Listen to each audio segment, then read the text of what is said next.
Are we live again? We're live again. We have risen. I think it can hear us. Welcome back. Well, it's been a long time. Too long. We were on a roll. 8 episodes in, and then the world came to a stop. The world came to a stop. You had a kid. That stopped it.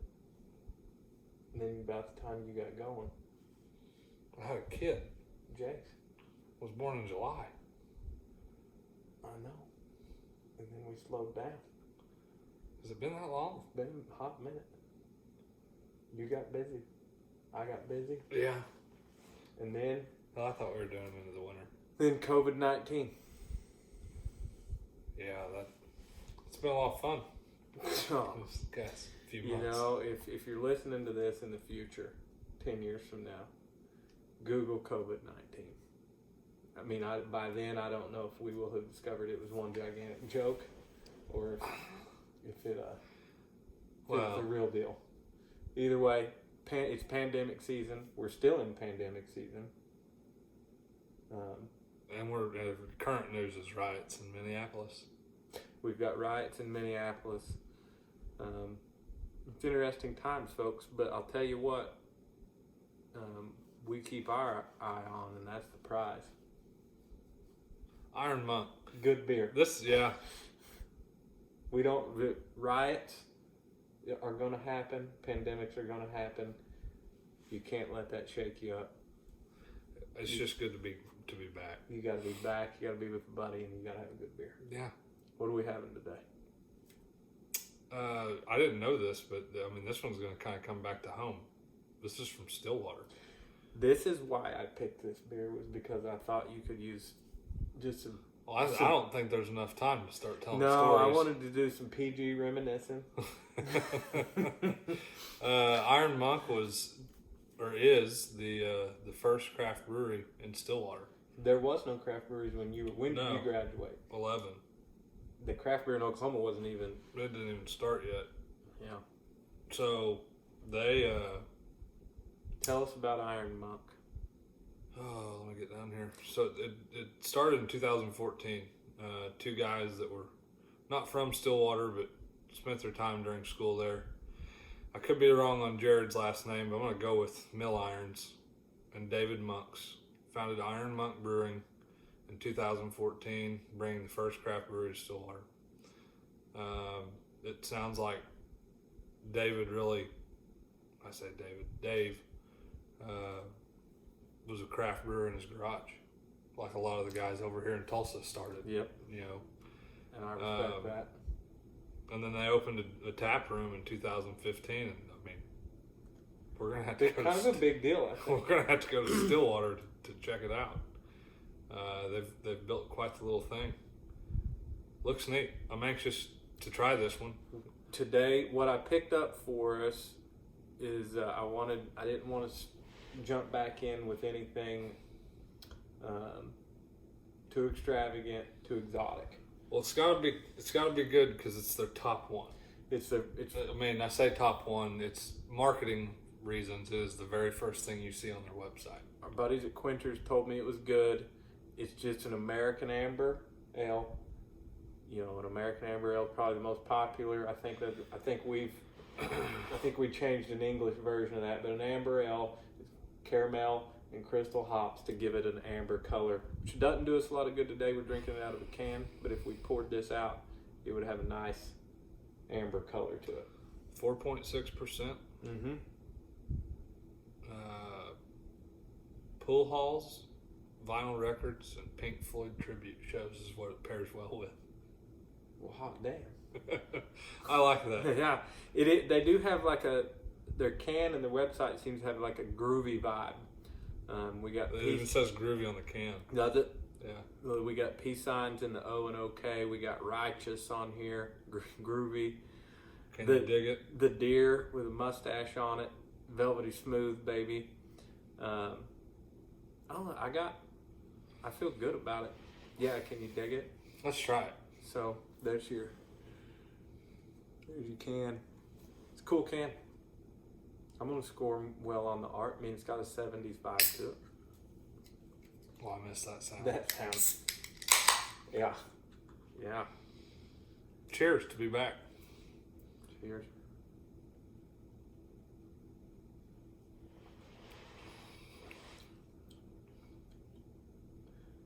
Not what I thought it was going to be. I expected something a lot more plain Jane than that.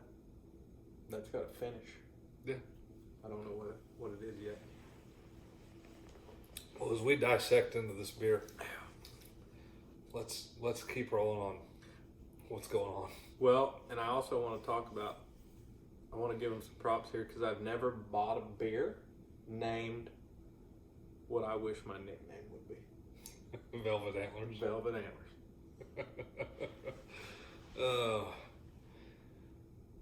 So I'm thinking about putting that in my Instagram handle.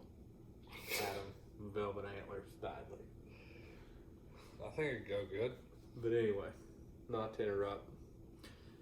Yeah, as I figure out what the finish is on this beer, they don't give us ingredients. First, I mean, it's going to take me a minute to score it because it's got a lot going on. It's good. I know that. Yeah. But yeah, let's run through the COVID thing right quick, just for history's sake. That way, when my kids go back and listen to this, sometime in March, all hell broke loose. We had Avery's party here. Yeah. I don't even think you guys came. I think You had school or something. You had something. I think my wife might have done. Yeah. Because didn't I have a Bechtel moment? She didn't mention that. But I can't remember. Anyway, but regardless, mid-March, yeah. all hell breaks loose. So we had our first fishing tournament. Yep. And then Avery's birthday party was March 11th. And then we were all, it wasn't really a talk. Like, we knew it was going on in China. But there was only like 1 or 2 cases here on the northwest coast. And that we were allowed to know about. Yeah. And in less than 10 days, the world had shut down. Yeah.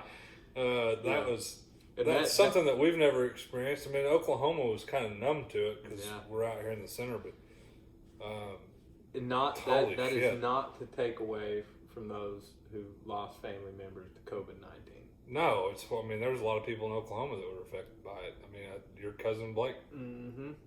Yep. Which he's fine.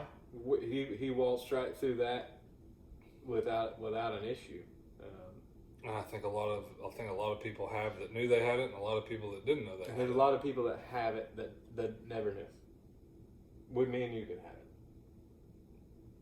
Could have. If anybody's going to have it, it probably ought to be me. The amount of sick folks I was around. So yeah, all hell breaks loose in March. Here we are, into May. We're gearing up for the tournament season. Yeah. We're feeling good about it. Yeah, and they even kiboshed fishing tournaments. Social distancing, 6 foot apart. Nobody go anywhere except for Lowe's, Home Depot, Walmart, Sam's. Then 1 million sons of bitches could go there, but everywhere else for some reason we weren't allowed to go. We were laughing about it yesterday. It's funny how they have the 6 feet apart this way, but you stand next to it. That damn thing can't travel left to right. Yeah. There's lots of hypocrisy in the rules of this. Downtown Tulsa is still half-ass shut. Mayor G.T. Bynum. Well, he's opening it back up. It's going to change how everybody does business now. Yeah, absolutely. For the, technology jumped in and saved everybody. And there's a lot of positives that are going to come out of this. I'll even address some of those later. But, for me, I'm in nursing school, nearing the end of it. Halfway through my 3rd semester, this hits. They send us all home. Take a couple of weeks to regroup, and we did nursing school online. We might be the first class that's ever done nursing school online. Now, we didn't get to finish clinicals. I'm finishing those in June and July. Now the hospitals are starting to let students back in. But yeah, from online school to Zoom meetings for work. My wife is using Marco Polo and communicating with her friends from Oklahoma City more than she ever did before, for some reason. I assume because maybe they're all home. But Yeah, people are connecting a whole lot more it affected everyone differently. digitally. My world didn't really change that much. The one thing that it helped with was I got to spend a lot more time at the office and get more organized. Yeah. And I got to spend a lot more time investing on the backside of that, because if you're sitting at your office and you're able to have a couple computer screens up, one of them can be correct. Sitting there looking at the markets. I hit Twitter and Snapchat hard. Yeah. On the investment side, but I'm coming out of this as one of the few people on the side that I won't complain about anything that COVID-19 caused. It allowed me to be home with my family more than I have been in the last 5 years. It probably brought a lot of families together. Torn some apart. Yeah. A few apart. Yeah. Maybe not everybody was built for that kind of togetherness. Yeah. But we were, and we've enjoyed it. My kids have enjoyed it. It's caused me to completely relook at how I'm going to do life and work moving forward out of this. I mean, I hope it builds some patience in people. Yeah. We were getting, before this hit, it was getting to the point where instant gratification was so bad that if you didn't have it right then, people were pissy. They were. We were 2 weeks, 3 weeks into COVID-19, so still pretty hardcore restrictions on everybody, and I still had people wanting to meet just to talk about maybe building a house. They didn't want to Zoom it with me. They didn't want to FaceTime. They wanted to get together just to talk about it. Now, I don't want to say that that's ridiculous, but it's kind of ridiculous. We can talk on the phone. We can video. Our physical presence is nice and changes the dynamic a little bit, but it's not necessary. Yeah. In that scenario. So you got all people on all different sides of this thing. Yeah. But I'm glad it's on the. We feel like it's on the downhill taper. Yeah. What they're saying in October, conveniently right before election season, they're already predicting a massive rise in cases again because flu season. Sure. What they're saying. Anyway, so who knows what this looks like even into February. Maybe they'll have a vaccine by then. Well, you gotta watch it. They say that damn Bill Gates is trying to sneak microchips in the vaccine. That's something I don't know what they're saying. You can't believe anything anymore. Yeah. Either way, overall, pandemic was terrible for all the people that lost ones.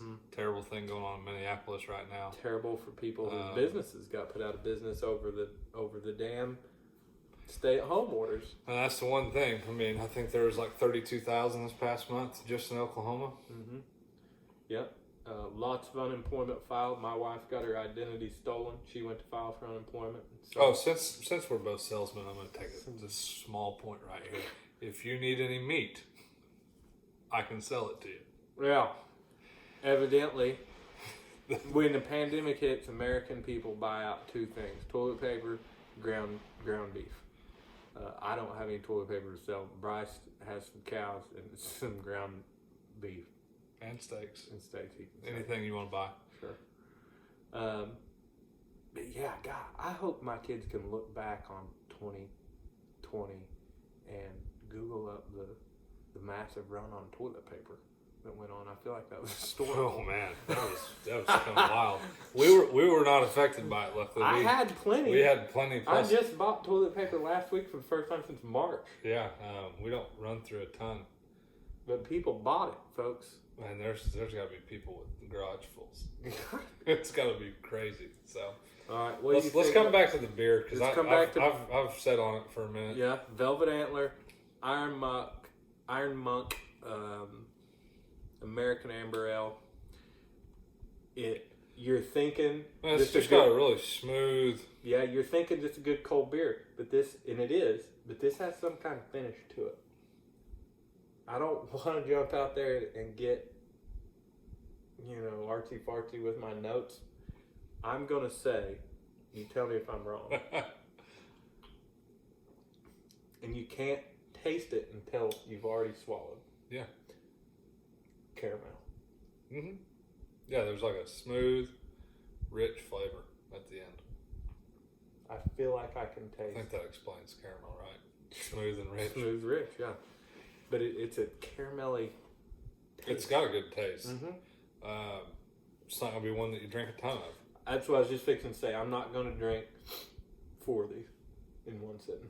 I'm going to drink 2, 3. But if you went to like the pool Mm-hmm. or the lake, and you had a mixed bag, this couple of these would be refreshing to grab. That's what I was going to say. If you're one of those people that likes to grab a 6-pack and build your own 6-pack, absolutely throw this in it. Yeah, throw 1 or 2 of these in. This is a good beer. It's not heavy. It's not overwhelming. It drinks like a just a golden, just a pale ale, but it has some flavor. Mm-hmm. And the flavor's fine. It's good. Sometimes. I like it. Yeah. I'm 7-1. Boy, we're close.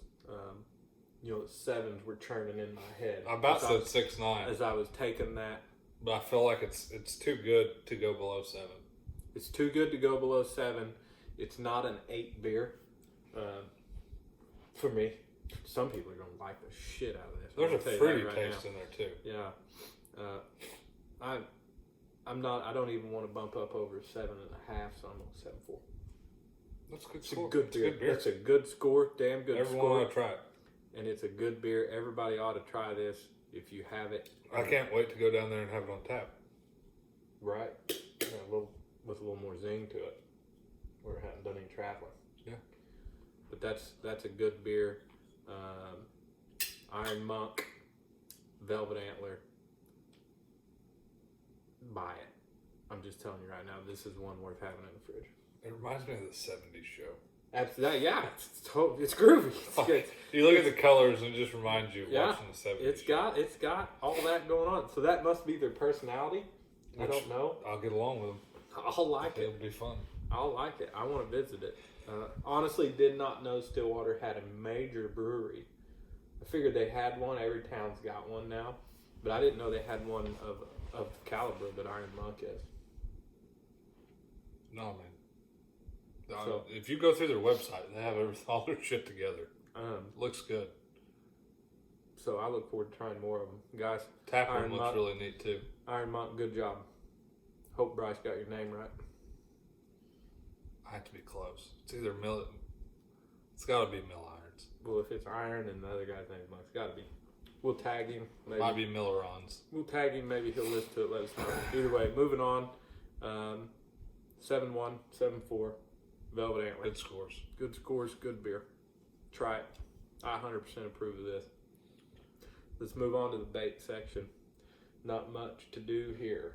Boy, everybody after 2019, especially in Oklahoma, 2019 was kind of a hellish year after a 500-year flood for us in the Northeast. I was really looking forward to some spring fishing. We had, what was it? The hide-and-seek champion, world champion with the barge. Yeah. From the flood of 2019. Yeah. We had our barges. Google that, kids. Yeah, that was wild.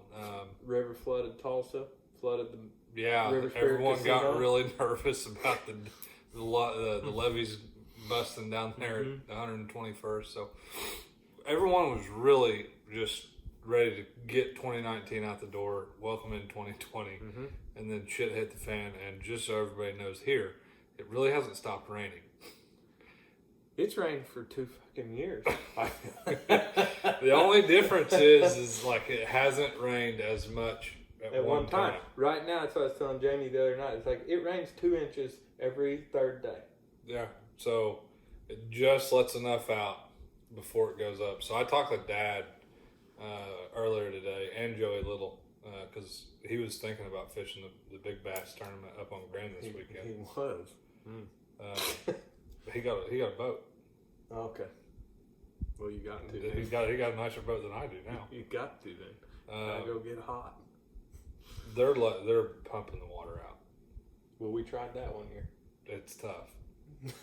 It's tough when you're in Grand Lake and you can feel yeah. the Let's current just since we moving don't know what we're going to talk about for bait because there's really nothing to talk about. Crappie season is Easter Sunday. I thumped them. That was kind of it. Yeah, a lot of guys had because the water's been so up and down. The crappie still haven't spawned on Grand A lot Lake. of guys had good crappie season. I know some guys that caught an absolute freezer full on Grand, an absolute freezer full on Gibson, but it was like a 2 maybe 3 week deal of just hammering slabs, And, you can still get out there and catch them. It's just tough. Yeah. Muddy water. Water temp is what right now? I jumped in last weekend and it was 65. 65 degrees. My 5-year-old is a hell of a lot tougher than I am. Still a little chilly, but it's coming up. The lake's full. They're letting a ton of water out. So let's just talk about the Big Bass Bash on Grand Lake in June every year. Let's talk about trying to fish it when they're letting water out. People do well. No different than any tournament you ever go to. Somebody always sticks one. There's always going to be people that do really well. Us, we do not. Well, I think we've kind of written that tournament off. I've kind of written all Big Bass tournaments off. There's too many people anymore. There's 1 million sons of bitches on Grand Lake for the Big Bass. Hey, this would be a perfect example because we've never told you all this story. So the very first time that we fished this tournament on Grand Lake, we got to see something that I don't think many people get to see during a fishing tournament. Yeah, we're not even going to give a lesson for the bait section of this one. We're just going to tell the story and move on because it's worth it. It's the Grand Lake Big Bass tournament is a 2-day tournament, and so me and Cole and Adam get up there to my parents' lake house on Friday night, get everything ready, go out Saturday morning, fish hard. It was hot. It was miserable that year. And we caught some fish. We weighed in some fish, but Saturday night came, and after a long hot day, we got into the beer pretty heavy. Sunday morning rolls around, we sleep in a little late. So not bad. No, like 20 minutes. We were 20 minutes late getting out. Which we were still before the first cast. Yeah, still dark. But we were screaming to our first spot, and as we're getting into the area, somebody's already on our point, so we hang a left to another place that looks okay, and we're not paying attention other than there's not a trailer house, but it's like a campsite, like a campsite for RVs. Yeah, a lot of trailers out there, and we're talking to those people. Calm, nice morning. Calm. Birds chirping. You could hear a pin drop on the lake. Zero wind. And out of nowhere, we hear a mad motherfucker. We hear a guy scream, "I will beat your punk ass." What was it? I'll beat your ass, you punk ass motherfucker. Over and over, yelling it 10 times at least. I mean, people coming out of their campers. It's just daybreak. Everyone stopped. It's daybreak. And and he has taken his shirt off, and he's screaming at probably an 18-year-old kid. Yeah. And his partner, this is my favorite part, he must do it a lot because his partner, who was on the trolling motor, never turned around. Never looked back, kept fishing. Just kept going forward. And this guy is on the back of the boat losing his absolute mind. Oh, it was great. And the sun wasn't even up yet. I can't even get there that time in the morning. It's amazing. I mean, maybe in like a home invasion situation, but not fishing. Not because somebody met me on a point. And we're all losing. So my point on that is don't take big bass tournaments that serious. Don't think you're going to go out there and make money. No. There's go out there to enjoy a fun time with more than one buddy, because it is fun to get 3. It's nice to get 3 people on the boat. It's nice to be able to weigh in hourly, have a shot at just a random hour making some money. Yeah, and you never know. You could stick one at any time. Yeah. They are fun. They're just, it's getting to be a lot of people. It's tons and tons and tons of boats. There's hundreds of boats on Grand Lake when it goes on. And the toughest thing about on Grand is it's big water. Everybody with their yachts likes to get out this time of year and play too. Yeah, so it's big water, so they cut it off at 2:00, but by noon, it's hard. Rough mother. It's hard to go anywhere. They're fun to fish. It's hot. I was tired of the heat. Yeah, this year would be fine. It's gonna be in the 80s. I mean, it'd be great. I hope someone catches a good one. That 96 degree bullshit, man, with no wind. Whew. It was hot. So but it's Big Bass Bash season. Actually, there's gonna be a lot of them going on. I hope Frank has. I hope he gave it up. Somebody gonna kill that guy. Yeah. Or he's gonna kill somebody. Yeah. There's no reason to go to prison over a fish. All right, moving on. We got just 5 minutes left. So moving on to the real estate section. I'm gonna throw one on you here, and you got to make it fast. For the real estate section, this one, I want you to tell people what happens during something like a pandemic, a natural disaster, anything like that in the lumber world. How people don't realize how home prices in 6 months will likely fluctuate based on that alone, only for the reason of lumber sales. Yeah, people think that lumber yards or distribution points control the pricing. We don't. So It's a commodity. it's just a commodity, just like anything you trade on. It's an open stock market. You can trade it. It's just like buying a contract of cattle. You don't have to touch it. So COVID-19 hits, folks. Everywhere's shutting down because of social distancing and stuff. So let's give them an example. A lot of these mills up in the north, this plywood mill shuts down. What happens? They shut down because most of the time they're labor work anyways. So if you got a labor union, they already throw their hands up in the air and say, "Oh, we're not doing this." But more than anything, they use it as an excuse to say, "We're going to shut down because of the pandemic." But really, we're going to shut it down because we're going to deplete all of our on-hand quantities, and then we can come back and jack the price up and take free money because it's still going to cost us the same to create it. Sure.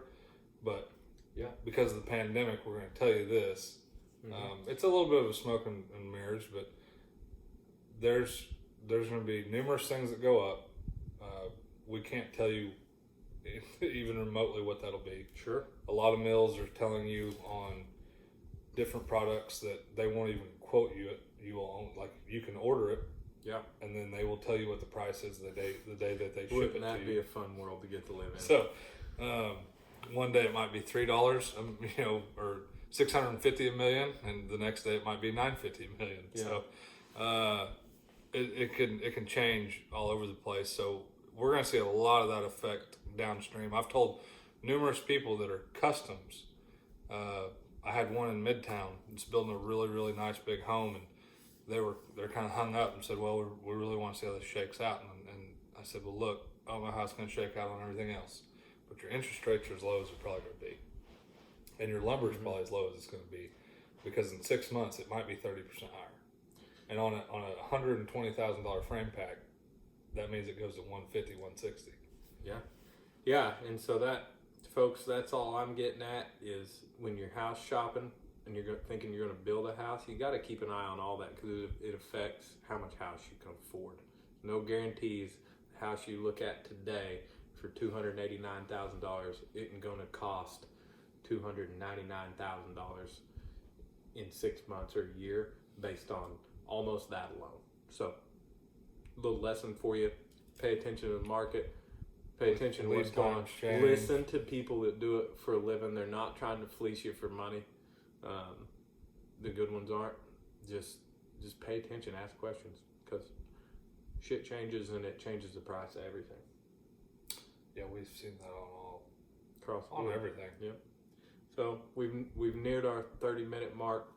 Gonna wrap it up. Iron Monk, Velvet Antler. Try it. Good job, guys. I'm 7-4. Bryce was a 7-1 score on that. Those are good scores. Bait. It's Big Bass Bash season.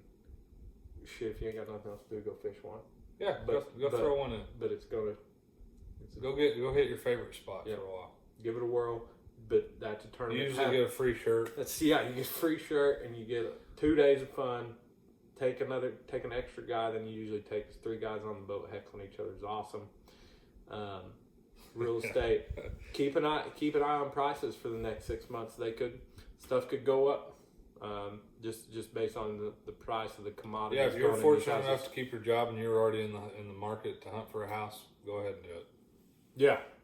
Yeah. Rates are historically low. Everything's pumping right now, but in a year, 6 months to a year, things could look a little pricier. I'm just glad beer bait and real estate's back. We're back. We're going to go hard. We got technology on our side now. We've made some adjustments, and we're back. We're going to give her hell. So, thank you, guys. We appreciate you. See you next time.